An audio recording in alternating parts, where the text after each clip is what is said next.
Okay, welcome everyone. Today's project manager meeting is going to be on Housewrap. Housewrap is an area that I'm really excited about. And I guess the main reason for that is I've seen what can happen if Housewrap goes wrong. And it's much better to get it right. It's something I feel we're better at than most builders. And this is just a part of making us even better, make sure everyone here is up to speed on the things that we see go wrong in the field and what can happen. We have some great guests today, a couple of guys here from Parkside, who's the local distributor of Tyvek, Jared Swope, and Paul, I've forgotten your last name. That's all right, Paul Cavanelli. Paul Cavanelli. So these guys are going to help us. They brought in all these samples. We're going to do a demonstration. Should be a really good meeting thanks to their help. Here's our agenda for talking about Housewrap. The first is the general idea why this matters, how you generally install Tyvek, and then a bunch of the details that are really the key to getting it done correctly. So we're very good, right? I mean, we do some amazing buildings. We do some really good stuff. I'll say one thing though, no matter how pretty stuff looks on the inside, if your house doesn't shelter you from the elements outside, it's not really doing its job. I mean, the fundamental role of a house is to stop this from coming inside. And on this house, it took us over $1 million to repair it. That's supposed to be a video, but I do not seem to know how to get that to work. We didn't build that house. We did not. For clarity. Thank you, Steve. That is a house we did not build that cost the owners a lot of money to repair because so many things had been done wrong by someone else. There have been a project or two, though, where we had a subcontractor or the new guy on the roofing crew make a mistake, and then we're the ones who have to go to a brand new, incredible house with really nice clients during a rainstorm because there's water dripping in the ceiling. And that's really a very unpleasant situation for everyone involved, both for you and for the clients. So when I think about why that happens, more to other people than to us, but it does happen to us, I think it's because what passes for normal around here is terrible, right? What subcontractor crews are asked to do for other builders is horrible work. We want things that are better than horrible. We want things that are pretty good. We want the directions are better. And most of the people who meet us on our sites do not know what that is. This is an example of a project we did recently with a new crew. These guys are some of the best siding guys I've ever seen. They did really neat work. Everything you could see was beautiful. But they had no idea how to run the Housewrap, so they made a bunch of mistakes on that. So at the end of the day, the people in this room, the project managers, we're the ones who are going to have to tell these folks how to do the Housewrap correctly. And that's really our job. If we don't do that, we're going to have some big problems. So let's talk about why Housewrap matters. The main reason is that everything else leaks. Siding leaks, brick leaks, stone leaks. These are all projects where we got paid to fix stuff. Everything leaks. Windows, eaves, certainly leaks. So since all those things leak, we need to build a backup layer, a system that will manage the water that gets through those. When I say manage, I mean collect and drain. And the general term for this backup layer is a weather-resistant barrier. That's a term that's in the code. Housewrap, felt, any of those things that we use are called a weather-resistant barrier. And the key to installing it is to shingle everything. Oh yeah, thank you for reminding us all to turn off our phones. So when I say shingle things, I mean like a roof shingle, right? You put the bottom row on first, then you put another row on top, and you set it up so that the shingle is overlapping the next one. And then you put another one above that, so it's overlapping the next one. And any water that runs down, just like in the illustration, hits the next layer instead of going inside. If you ever do it backwards and the adhesion doesn't work, you got a leak. So we always want to do things in a shingled manner, which sounds simple, but people make mistakes, and there are some parts of it that get to be kind of complicated. Okay, so let's hit the basic Tyvek installation instructions. That's clever. He brought two phones. I'm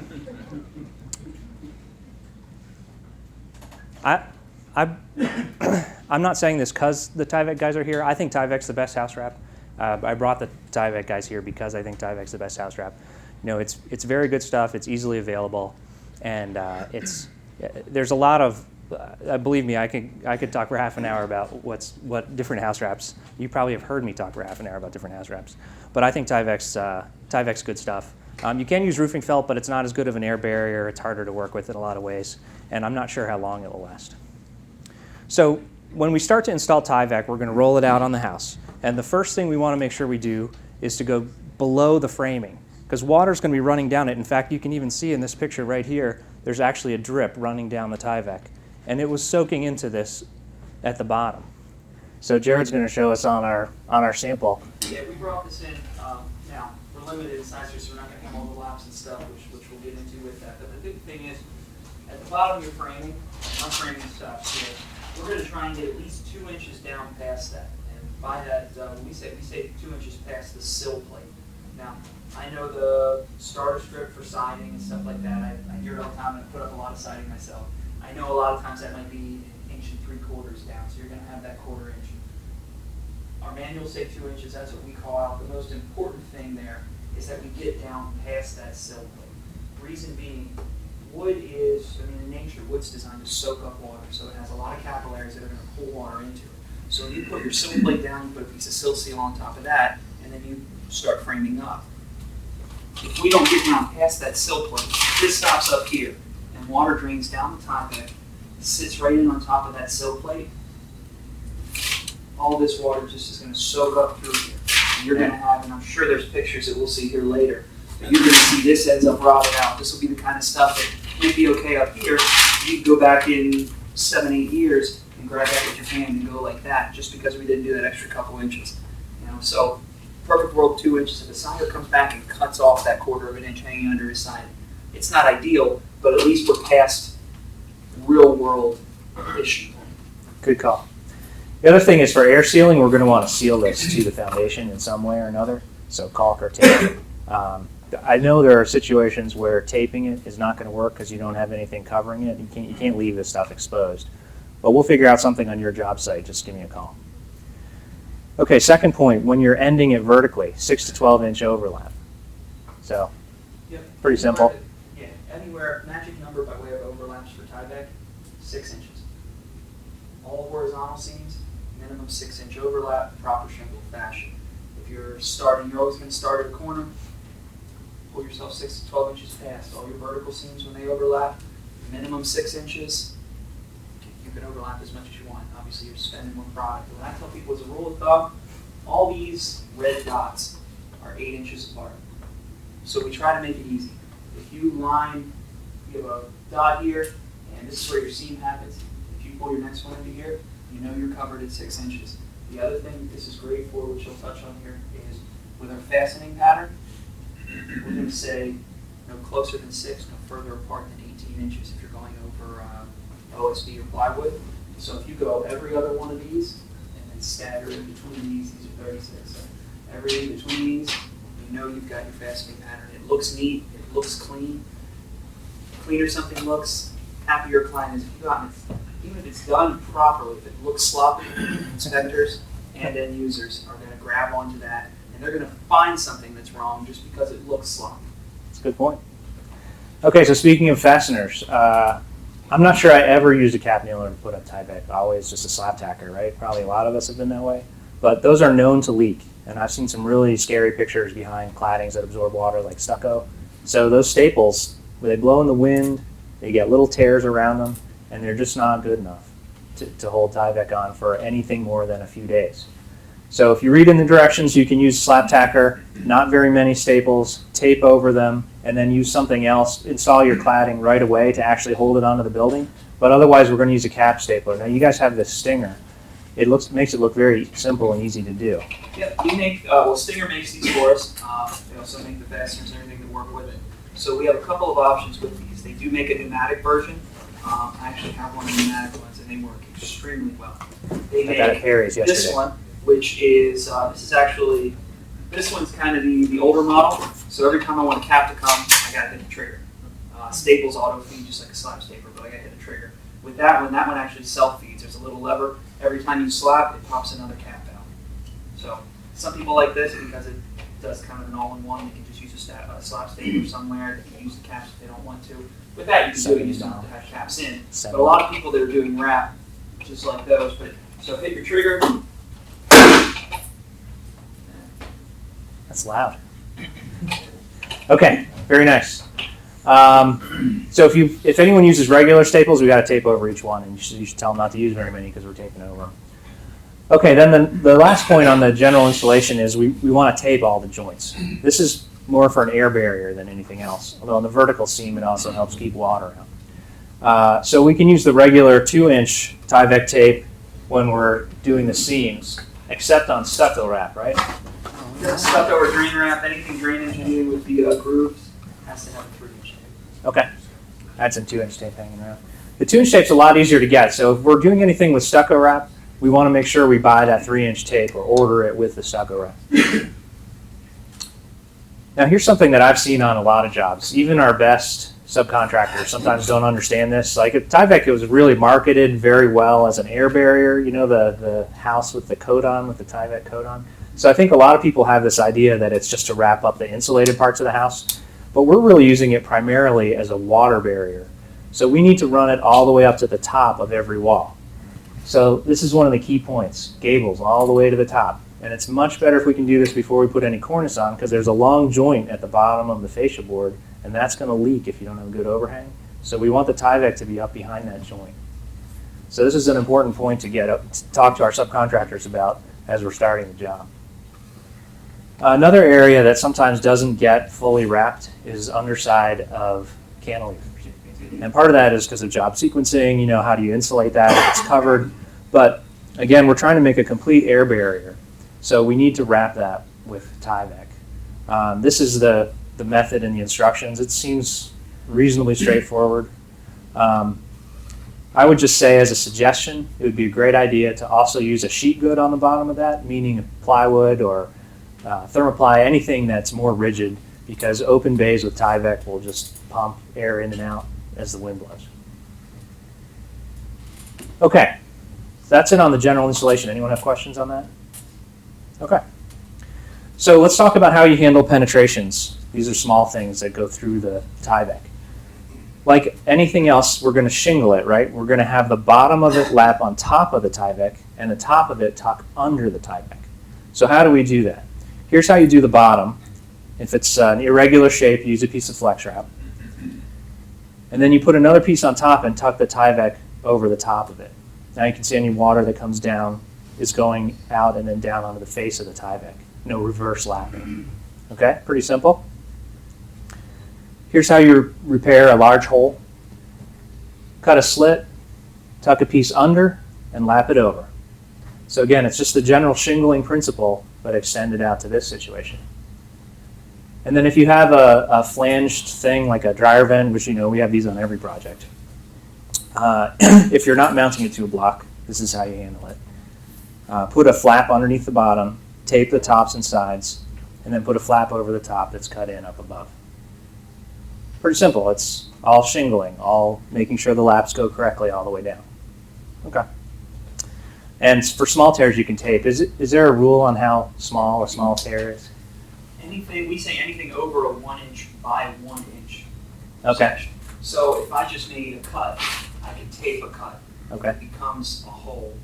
Anything over 1 inch by 1 inch. And I would say I'm pretty comfortable with a vertical tear like that, but if it gets to be horizontal, you might want to just tuck something up into it. Yep. Okay. Now there are some penetrations that are pretty hard to handle. They're not really designed to have anything attached to, like a meter base is the number one thing I would say, right? You can't really tape to the side of a meter base. It doesn't have a flange. It's really not designed to shed water. So the best way to handle that is cut a big piece of peel and stick, like ice shield, and put it behind the whole thing, and have it come out onto the face of the Tyvek at the bottom. That's really good for railings as well. Although another way to handle it is the way that Bobby drew it up on one of our recent jobs. Just keep the posts away from the wall and you don't have any of these issues. Much easier to construct in a lot of ways. What happens when the meter base is already on the wall? You're screwed. Is that Yeah. You got to do your best, right? I think if you can caulk the Tyvek to it. The problem is when there's removable panels that touch the house, then it gets to be a drag. Yeah.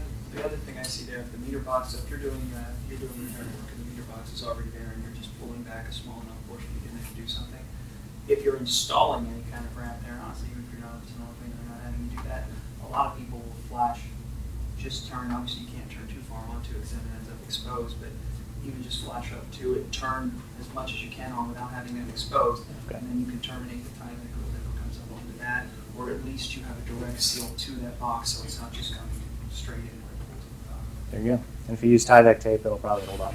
The Tyvek flashing materials that are butyl based. Okay. All right, any questions on the penetrations? Are we ready to go for windows? Okay, so windows have been confusing. Windows are complicated. One of the issues is that even since I've been in the business, the directions have, kind of state of the art has changed probably 5 or 6 times, including the code directions changing in each of the last 3 code cycles. So flat is pretty easy, right? This is a very easy concept to understand. You're tucking under and you're flapping over. But how do you do that when the thing you're working with is 4 inches or 6 inches thick? How do you put that on the face of the Tyvek, and how do you tuck it under the Tyvek? We want everything shingled into the WRB, into the Tyvek. And we want to have a sloped pan that drains and a head flashing. That's the answer. So as I said, a flat sheet is easy. Tuck under at the top, lap over at the bottom. Windows project in at the bottom, so we're going to put something that goes into the wall and tucks up behind the window.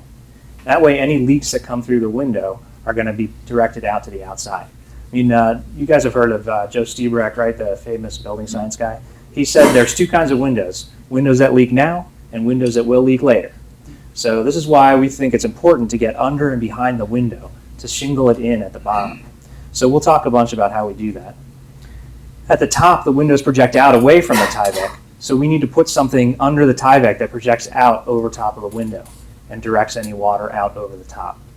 So that's the short story. Let's get into some of the details. All right, ready to start cutting? I got right here. If you want that one. So this is a little bit of a change. Because of some concerns about air sealing and a special case of water leakage that happens on certain jobs, we're going to cut the Tyvek flush on all 4 sides. So we can go ahead and do that. Right, we can come back 1 inch, flush to 1 inch out. That way when we put our tapes on, they'll adhere directly to the sheathing. And you can't get any air leakage from behind the Tyvek around into the window opening. So while he's doing that, I'll just mention that there have been a couple of issues where there's a horizontal seam that goes into the house, and then if any water gets into that and follows the tape, it can follow the tape all the way around into the building. So this method of install avoids that happening because the Tyvek and any seams stop outside of the opening.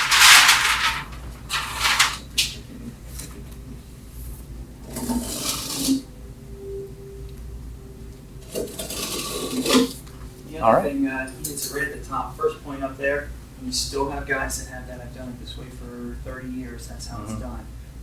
The X cut. DuPont was a huge reason that the X cut went away. There's a guy that works with DuPont developing our flashing guidelines, who also follows Clear Beauty on the guidelines. He sits on a lot of committees, things like that. Long and short, there was an issue with a fairly large builder. And again, it wasn't their fault. X cut was standard practice, but they did the X, tuck this in at the top, you set your window. And what happened, it was predominantly on garage doors. But what happened, product that he was pulling in, water got behind it, came down, just pulled here, and actually rotted the header out on a ton of garage doors. There was a lot of replacement dollars that went in. We got somewhat involved in figuring out why it happened, what happened, and it kind of made us take a hard look at our guidelines and say, probably stop doing that. But that was standard practice, and everybody that called, you did an X cut, no more. Okay, so this is a better way to do this for air and for water. All right, so let's talk about this pan. There's a few key principles to the pan. We want it to slope so that water can't pool in there.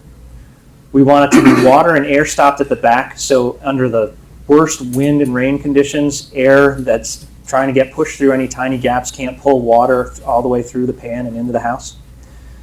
And we want to make sure on a wood window, we definitely want to have a shim space under the window, and we want to use plastic shims. If any water's in there, it can't soak up through a wood shim and start rotting out the window, which Rich Castignol told me used to be a big problem with Pella windows back in the day. So here's a BOWA standard window pan. The first thing to do is to slope the framing.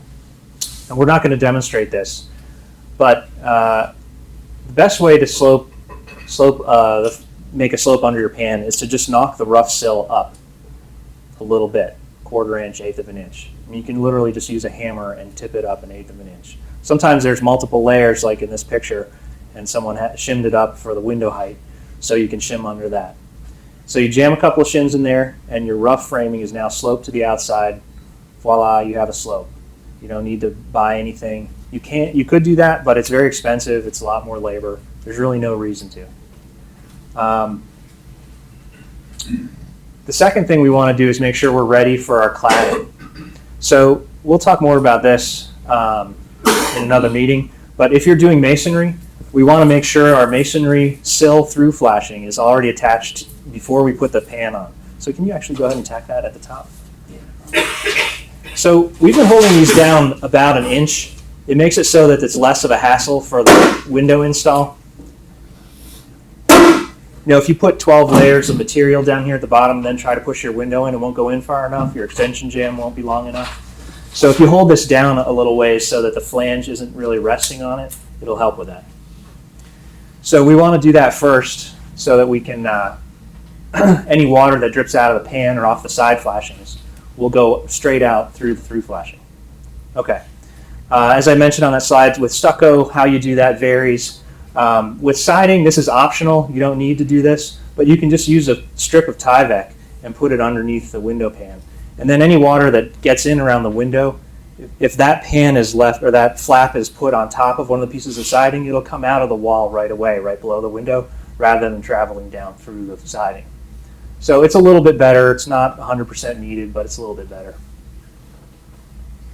Okay, so the next key point on the pan is to use the flex wrap.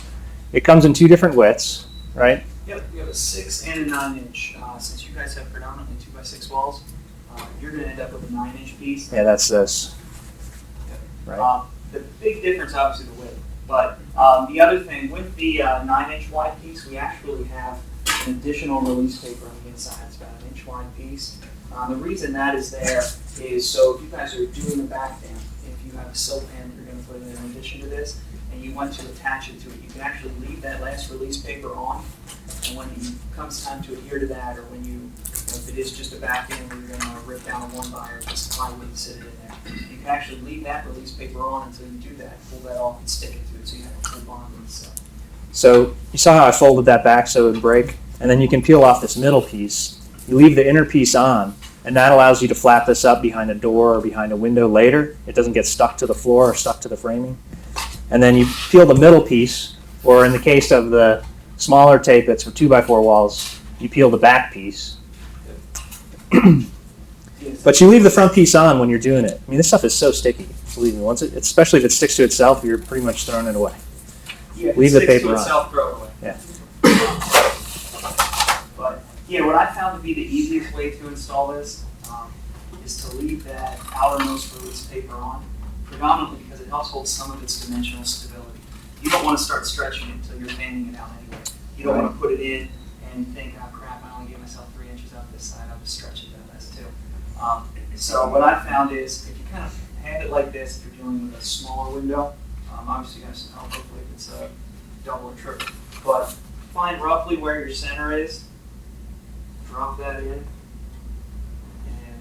and work out one side, tuck tight into that corner, and up. Minimum 6 inches up each side. That's just a little bit big here, but Now, do you find that just using your fingers is good enough for that inner corner, or do you feel? I've heard to use a speed square. Okay. if you have, Gotcha. if you're already carrying shims or something anyway, you got a flat block or something. A lot of people I know use like a contractor's frame or T-square, something like that. And you got to be careful with that. Make sure you don't cut or tear that corner if you're using some kind of metal. You have a roller here as well, right? Oh yeah. I would. Yeah. Thank you. If you read our guidelines, Hard hat area. our guidelines say recommended. I would strongly recommend if you don't at least use a roller, use some kind of, when you're using a flat edge to tuck these corners in, do something. What you'll find with butyl adhesives is they actually form almost a chemical bond with the wood. It's something that initially I could actually reposition this a little bit. And we want it to be that way so you have some flexibility. But when you apply the pressure, you activate this adhesive. The other nice thing that rolling does is if you do have any fish mouthing or anything like that, the roller takes care of a lot of that, but it activates that. And what you would find is if you put this on today, if you put a butyl product on today, and you come back 2 days later, that bond is going to be stronger than it was today. It's not like solvent-based or acrylic-based products or asphaltic products where when you come back, that initial 45 seconds is really your chance to adhere. With a butyl, as long as this didn't get dirty, I could pull this release paper off and come back in a month and stick it on something. And the bond just gets stronger and stronger and stronger. And whereas you'll find it's repositionable now, if I came back 2 weeks from now, I'd tear the face of the OSB off with this when I tried to remove it. So the butyl actually will slowly work its way into this product. But after you do this, pull off that second release paper. Easiest to start in the middle. Work your way out. When you get to that corner, we're going to fan around the corner. And work our way right up the side. Okay, so we have a couple fish mounts there. With the roller, pretty much gone. Same thing over here.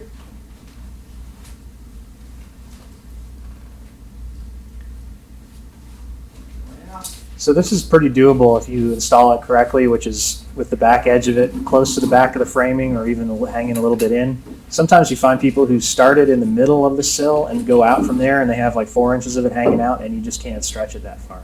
So it's pretty important to try to line up the back of it, either with the framing or just inside the framing in the case of a door where you don't want to turn it up. And then roll it when it's done. Go ahead, Dante. Is there caulking that affects this? There is. OSI Quad will melt the butyl adhesive. So stay away from that. No, the black side. Yeah. So all of our tapes we want to roll when they're done, and Jared's telling us what the Tyvek directions are, which is recommended, but for us it's a necessity, and it's in our subcontracts, and everyone should have a roller, so including our subcontractors. Okay, so the next step on this is to shim it, and one of the pains with doing a good pan is if you use regular shims, although these are nice plastic ones that you can get from Perry's. These are pretty good because they snap off relatively easily. But it's hard to make a shim cut off back behind where you can turn the pan up later. You kind of want to cut it or whatever. You're going to cut the pan. It's hard to deal with that if you use regular tapered shims that stick way into the room and you're sliding them in and out under the window. So for that reason, I think it's better to use either shims like this, which you can get there. This is a 16th, this is 3/16, this is an 1/8. So you can buy these shims and use them. Or you can take any kind of plastic shim. Again, on a wood window, we definitely want to use plastic under there so water can't soak up. And you can put these on ahead of time. And now they have these extending levels, even in a short size. So you can put the shim on one side and then extend this out right to the other jamb and have your 2 sets of shims level, or if you have a multiple unit, you can go along and put them in the right place for each unit. And you can have all your shims on the bottom set and held back from the inside of the wall, all before you even put the window in place, rather than setting the window and jacking it up and trying to get shims under it. So that's just a working suggestion. I think it makes it easier to do a good job without damaging the flex wrap, which is the only issue I ever find with this. Is it can be hard to install a window if you're shimming and cutting off shims without damaging it. Okay, the last thing we want to talk about is how do we seal the pan to the unit.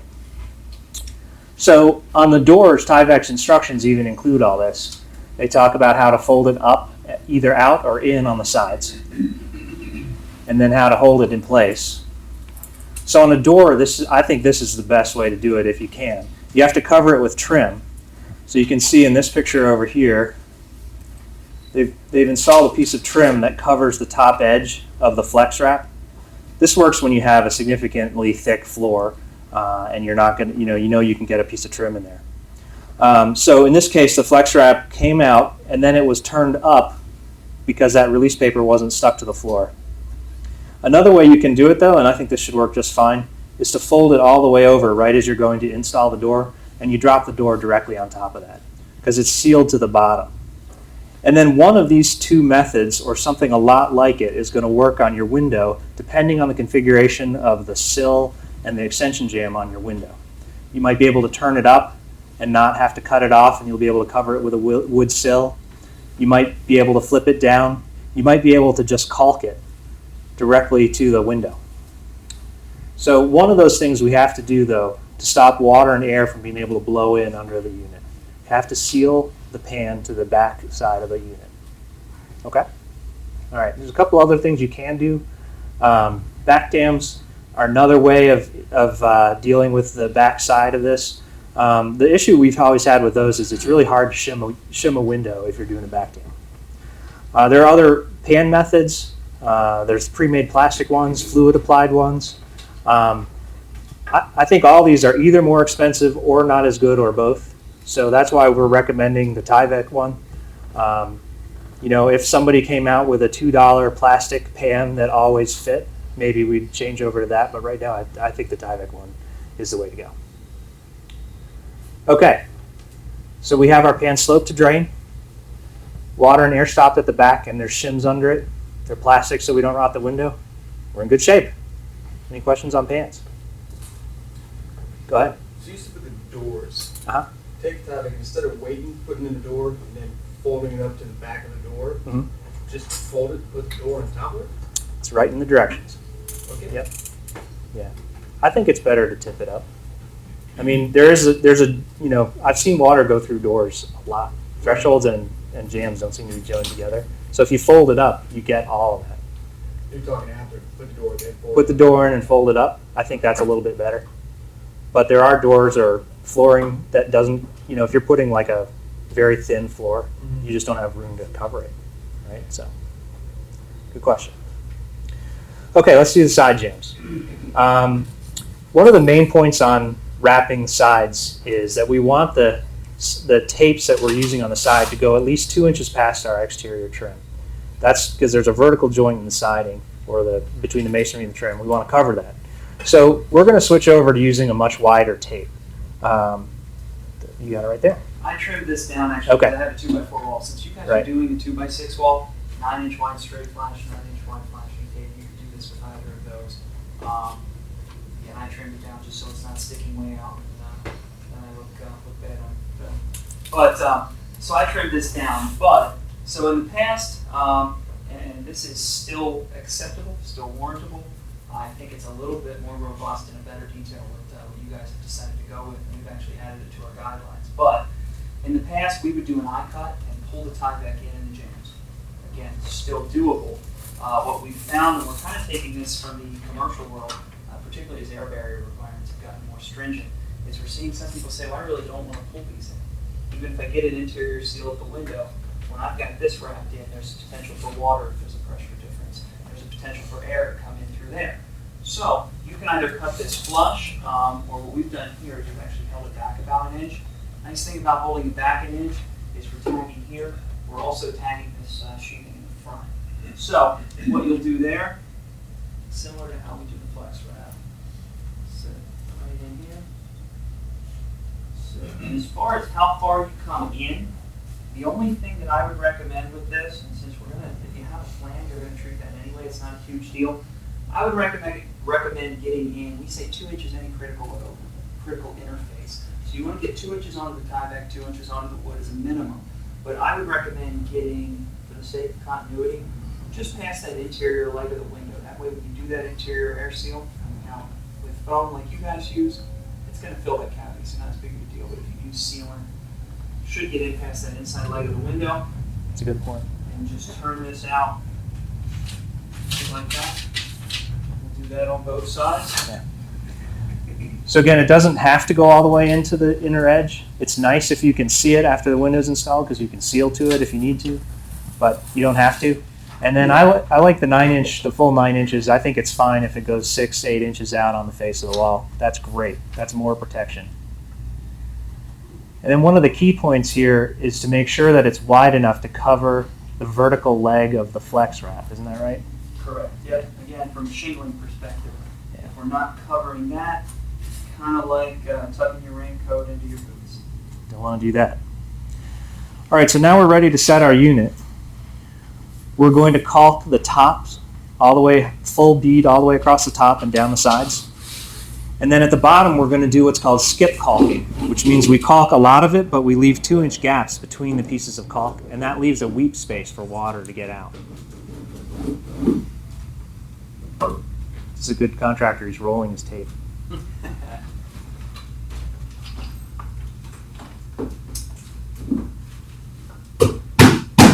You said it was tight. Yeah, it's tight even without that. It's a press fit. Okay. It's tight even without the treated opening there. But this is important. If we were to caulk all the way across the bottom, then any water that leaked into the pan couldn't get out. So I think the skip caulking is a great way to go. The beads of caulk will actually hold the flange out a little bit and leave a tiny weep space. There are people who use little shims like this. They'll actually put a shim behind the flange on the bottom, but I'm not sure we need to do that. I think the skip caulking is good enough. One thing I will say though is a lot of trade contractors are just dying to tape over the flange and tape it down to the pan. And we see this on job after job after job. I mean, this is one of the main reasons why we should put the masonry flashing on first, because otherwise the masons are going to come and stick it to the bottom of the window and block our weep holes. So I think it's a really good idea to actually go through and install all the way through with your contractors and make sure they understand that there has to be an ability for water to escape out the bottom. And this isn't really, I mean, that's how we used to install windows, tape all 4 sides. When I started, that was the rule. So we don't want to do that. Okay, now there's another thing before we stick that tape on. There's a thing called a pressure skirt. And we didn't really cut a piece of Tyvek to demonstrate this. But this is in the Marvin instructions now. And it's in the low-end instructions. A pressure skirt is designed to block wind-blown air from going straight up under here. Yeah, good enough. So we're going to put it on here. You want it to go out about 12 inches past the window. And you want to tape it to the bottom or the face of the flange. So you can see the weep holes under here are still open. This is where the water's weeping out. We're not covering that. But we're putting a flap over the front of it. And the reason for that, as I said, is so if wind is blowing rain against here, it would have to go up 12 inches before it could get it into the pan. And we're only doing that where it's required in the instructions, which isn't always. But I just wanted everyone to understand what a pressure skirt is all about. Okay. Okay, so now we're going to put tapes. What we're looking for with this, and here's just a key thing on the jam piece. We need the jams first, then the head, so we maintain proper shingling. Other big thing with the jam piece is we want to make sure that the top of this is proud of this. So I recommend coming up about an inch above that. That way, when we do that, we're shingled over the top of that. Finish the head. Now, on some windows, you want to be careful. They actually tell you have to put this tape up the side of the window, not just on the flat flange, but actually out lapped onto the side. Yeah. Because I guess they can't make flanges in the factory that hold water. Much better to do it on site. But yeah, they'll call it to turn on that. Right. So when is this pressure script used and when is it not? It's used if the window installation instructions call for it. Otherwise, it is not. In DuPont's guidelines, the only time we actually never had it as a requirement, there are some window manufacturers that do. DuPont says that it's a good idea in areas where you're going to have high winds. If you built a house on Cliffhouse beachfront in Ocean City or Delaware, something like that, on the top of a mountain, top of a large area in Virginia where it's going to get constantly hit fairly hard with wind, that's where we say it's a good idea. And then, So it's very easy to do with materials that are laying around. So there's no reason not to do it if it's called for. All right, one other quick thing while you're finishing up the way we would do a flanged window. If we have untrimmed windows, we're going to wrap the head jamb before we install the untrimmed window.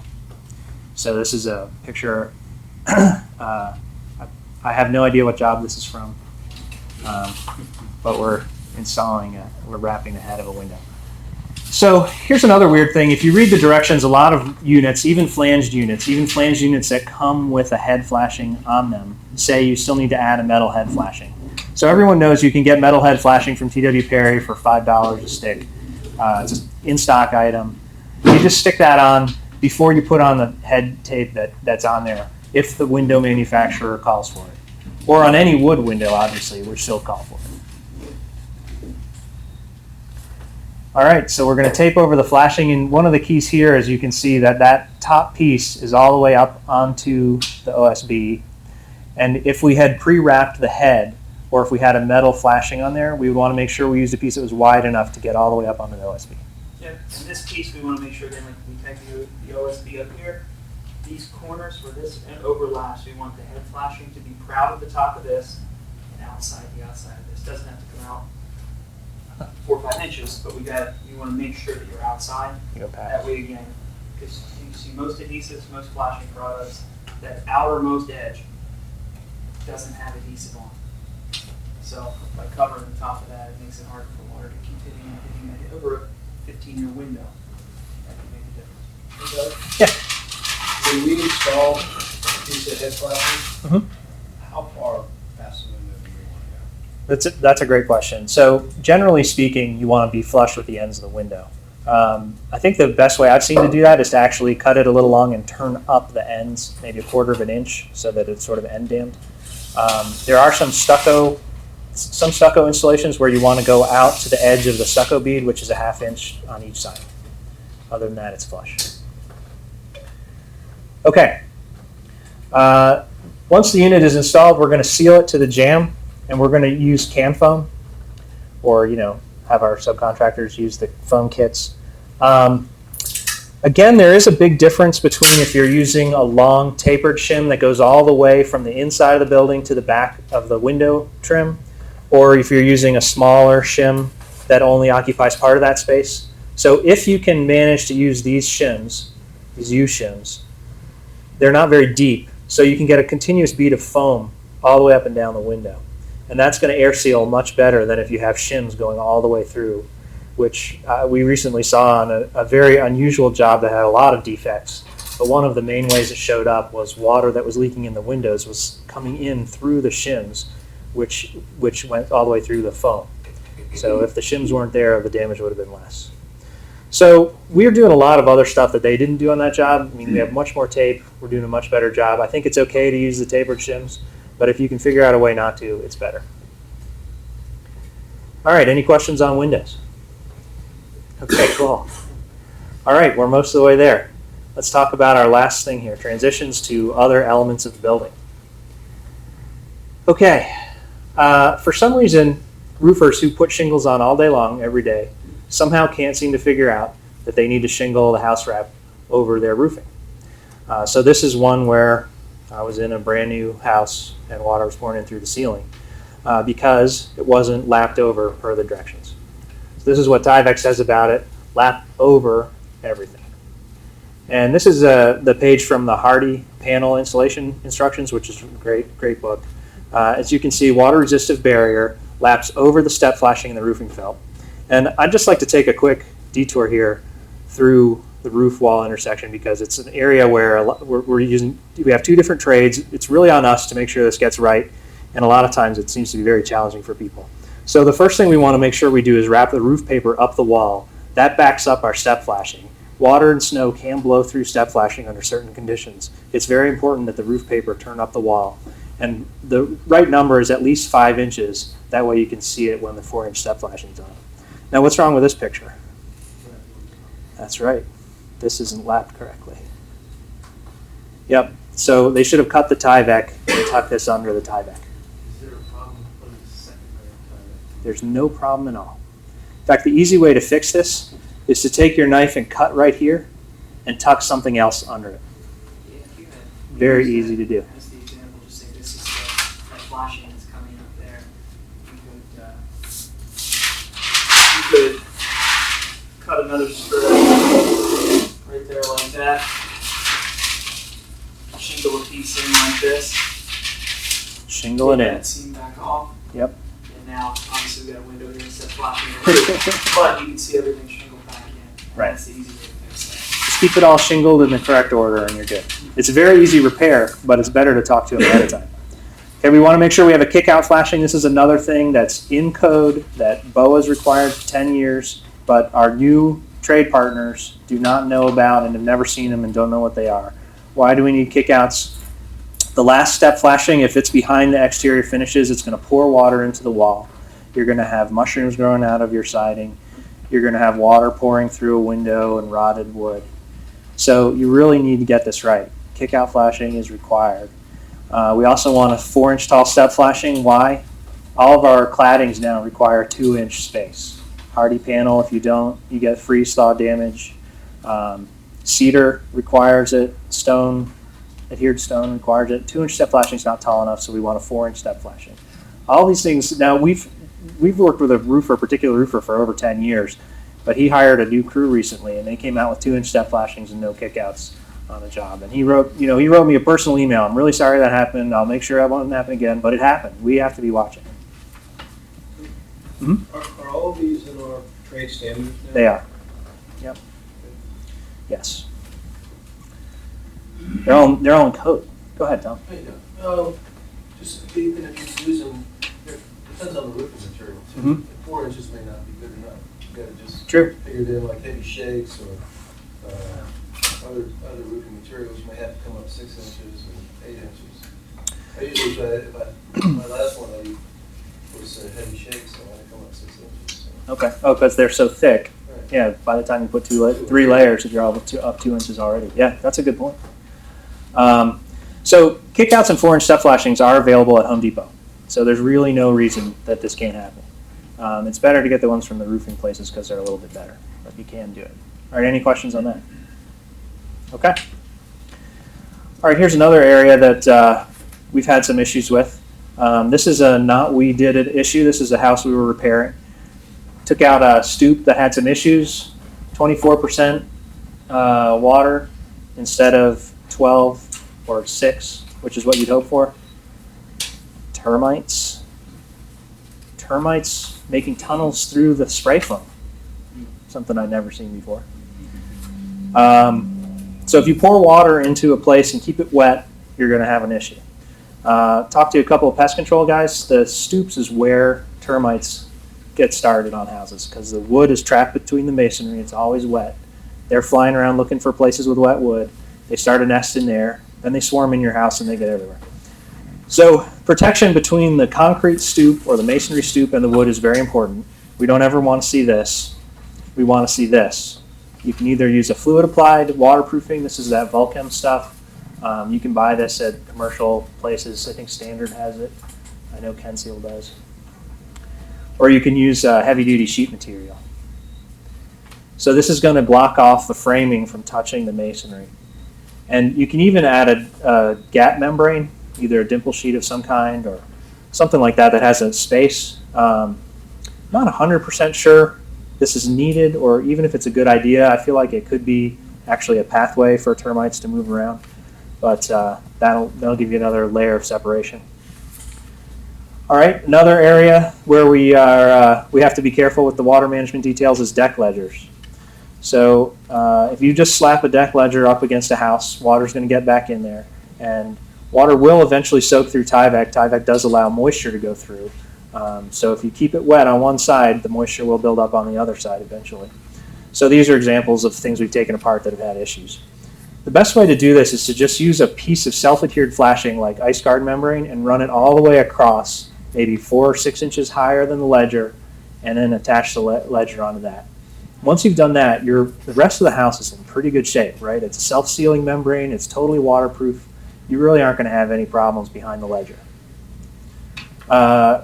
Seen people try to make it happen with metal. Metal doesn't seal around fasteners. It also corrodes. These are holes that were eaten in aluminum in 6 months on a deck that we did back when we were first learning about the new pressure treated and how it doesn't work with aluminum. So you got to be careful with that. We want to flash the top of the ledger. I think this is the right material. It's available at Perry's. This costs, I think, $6. It's a vinyl, so the pressure-treated wood won't damage it. This is going to leak at the joints, but if we have that peel and stick all the way behind the ledger, I think we're in pretty good shape anyway. Right? So this is very easy to manage since it comes from a regular supplier. There are other things you can use. Copper, you can use stainless. You can try to do it with aluminum if you put peel and stick on top of the ledger first. So here's an example of where someone's used Tyvek tape, which is going to be great. That's watertight. Then they covered it with aluminum, which is good because the UV light that gets through between the decking boards won't damage the tape now because it's covered with aluminum. Seems a little bit fiddly to me compared to just using the plastic, but it'll work. All right, any questions on any of that? How about leaving a space between the ledger board and the house if possible? That's rocket science. Yeah, that sounds good. How do you manage that? As far as what? What do you use to make the gap? There was with the caulk. Oh, those things that it's sold? Biscuit or Yeah. whatever, caulk, Yeah. look like hockey pucks. So I know there have been some questions raised about what that does to the shear value of the fasteners. So I think that may be a trend that came and went because of the engineering on that. But if you can find out if that's structurally sound, then there's no reason not to do that. I think we used somewhere where we had, the deck has like its own independent structure for Right. in the back. Perfect for We that. wanted to attach to the house. I think we used PVC at one point. As spacer. Yeah. Right. So you had a beam near the house that was holding all the weight of the deck. That's a great approach. Yeah. Okay, now this is fun. Jared's got these slides. What's wrong with this picture? Here you go. Yep.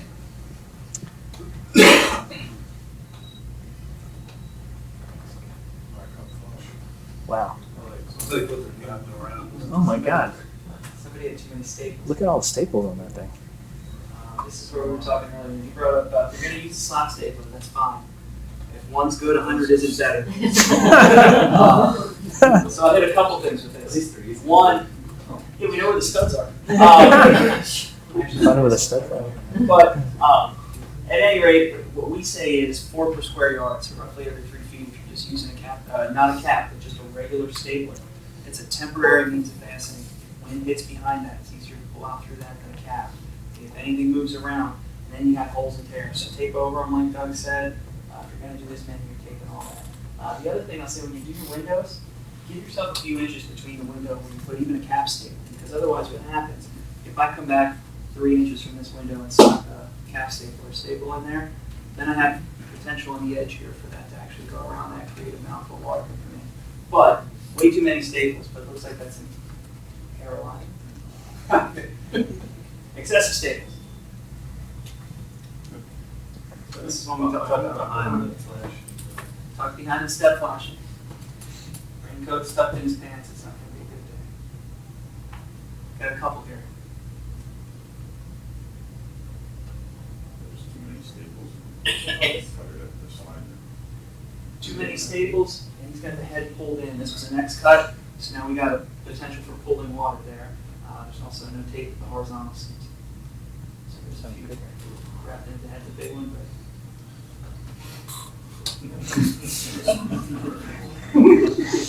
People run. You laugh now. You laugh now. Claw hammer's coming up. I don't have a knife. What do you do around exterior outlets? Exterior outlets like this. Most people are going to also foam or seal around these where they're set. What you can do with our product, really, since they're not proud enough to do anything, if you don't have any kind of flange to go to, or if that's not protruding enough to do anything, really all you can do is terminate up to it and seal around. Should be a sliding box or the Most are gonna- weatherproof. Exactly. Most are going to have some kind of box that you can treat almost identical to a window or like a flanged HVAC penetration.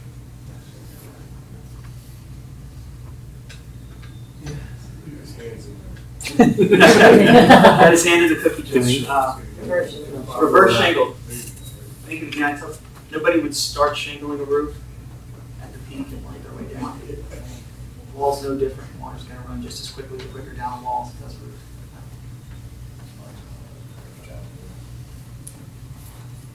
Same thing here. This looks like a piece of metal flashing, the same thing. Anything that you tuck in, nothing goes over the top. Another piece pulled in the head. These are all real job site pictures. That's nice. Need a lot of tape. How's the guy moving in gonna feel when he comes and sees this?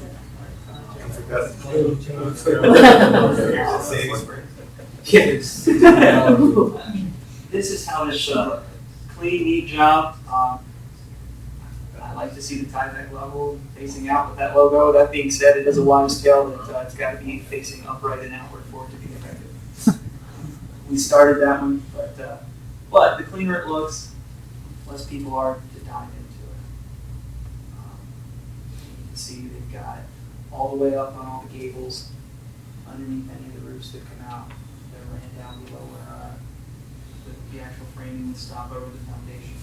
Clean job, everything's tucked in. So, now we get into some fun. Garbage bags aren't flashing.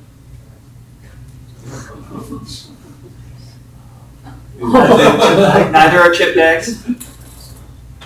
Again, all real job site pictures.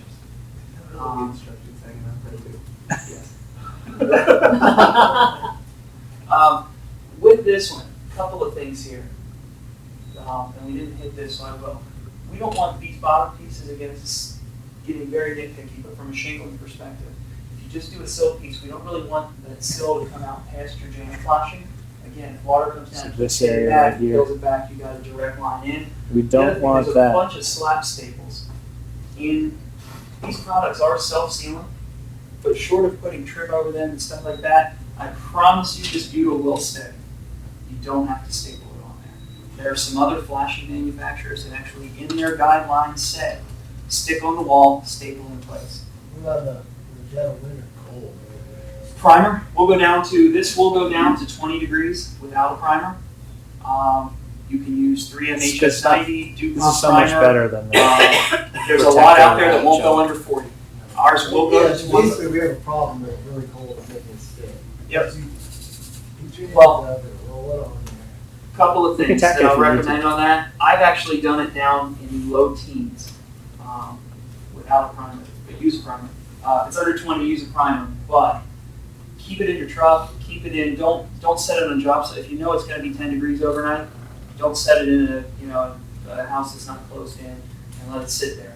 The key thing is that, one, you don't have frost and ice on the wall you're sticking to. The other key thing is that this adhesive isn't 10 degrees. If you keep this adhesive in you pick it up at the office or pick it up somewhere, throw it in your truck and drive out, you'll be fine to install this. Use a primer if it's under 20. The other thing I'll The say primer's is the 3M spray 90. HS90, HS90. DuPont makes one now, Staplet makes one that we've tested. The other thing that I'll say, as long as this doesn't get all dirty, dusty, mucked up like that, if it's 15 degrees in the morning but it's 30 in the afternoon, around 1 or 2 o'clock, if you see you're having some adhesion issues, since the butyl never cures, never dries out. So as long as that doesn't get all messed up on the back, if you go around when it starts to warm up with your roller and just push that on it like that and roll, that will still grab. Okay. Again, asphalt, that wouldn't happen. This is, with this one, as far as what's wrong, one, they did a whole lot of work they didn't have to do. The other thing is they didn't shingle it up and get to the keystone, so that whole other side is reverse flash. But this is a prime place to use Housewrap. With a flexible flashing, you could cut something 12 inches longer than that arc and just arc it all the way around. You have no cuts, no overlaps. It's one solid piece flashing there. This is right here. That's gonna Basically, leak. Stop this here. You've got OSB showing. You've got a lot of issues, potential issues So that- there. That piece should come out to here, past the side piece.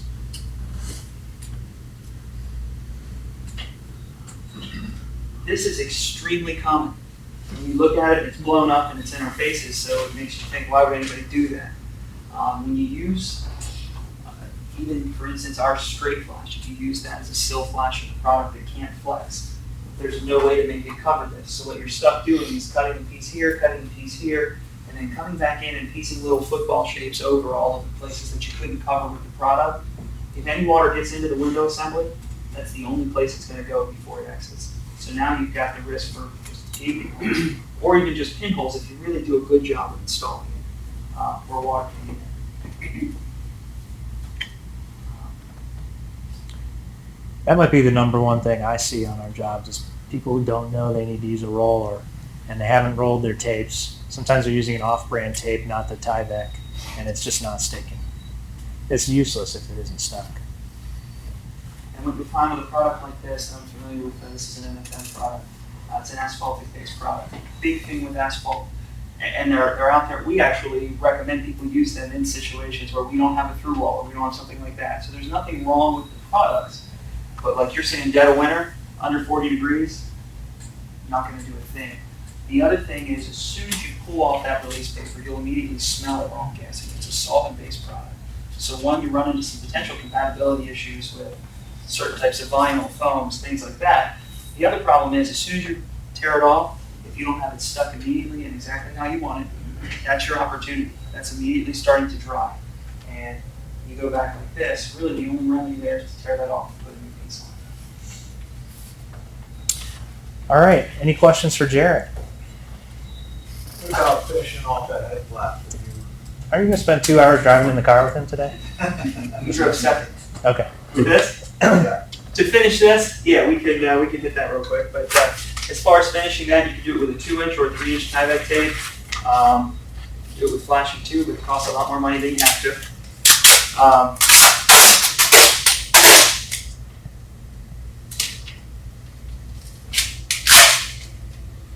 Tear that with their teeth.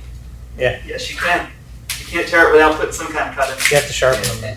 Tear it with Yeah. teeth. Yep. Sharpen your teeth first. Bottom piece first, then up these just to make sure it's properly shingled.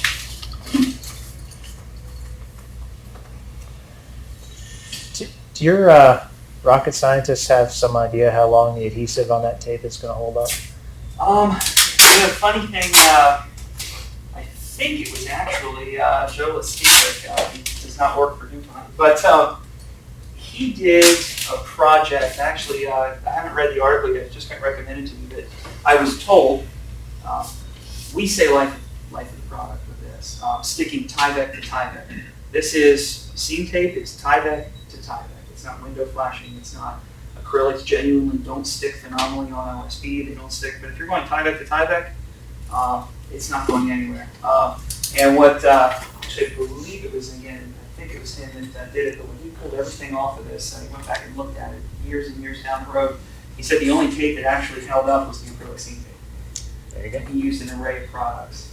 But I guess the one sales pitch that I will give you before I go is just with these, and we can actually get these to you guys, particularly for your office if you're talking to people. But so you got 2 real popular kinds of wrap on the market: Tyvek, and then there are the opposite side of the spectrum, your cheaper wraps. These are your woven, your perforated wraps. So Barricade, the way green wrap.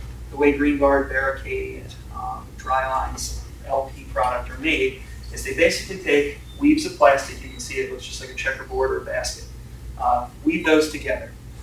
They realize, okay, well, plastic doesn't let any water through, we can't wrap a piece of plastic on our house. We know that's a mistake. We found out our way a long time ago not to do that. So they poke holes in it. So the 2 things your house wrap is supposed to do is keep air and keep water from coming in and out. So you have Tyvek, we'll do air first. Squeeze, nothing's coming out. You can actually see it bubble up. These are the cheaper perforated wraps. The other thing that they're supposed to do, and not a piece of Tyvek, so I can do it on this, Just dump it on the floor. which is Okay. ruining your table or your carpet. With Tyvek, we flip this over, and yeah, nothing done to either of these to damage them. But we flip Tyvek over, and you're going to have some rain-driven moisture. You're going to have some pressure differences. So we do this and we squeeze. Nothing. This is the other product, a little bit, and I'm not going to do much to it. You can already see I'm not squeezing anything yet. We've got drops, so that's no pressure. Now we get a little bit of wind. And that was light squeeze. Anyone's welcome to do it, so they don't think I was like Herculesing that one and not touching the Tyvek. And so you're supposed to hold out air and water. That's what your wrap's supposed to do. And so That's a good one. Somebody's going to pay $500,000 or $1 million or more for that home, and that's what we put them in the outside. And That's the kitchen cabinet order. what I tell people is that when you look at the total cost to build a home, weatherization systems, 1/2 of 1% of the total cost. And like we hit with our AIA earlier, 69% of all litigation tied to buildings, moisture intrusion. All right, we got to wrap it up. Thank you very much. That was really awesome. Really appreciate it.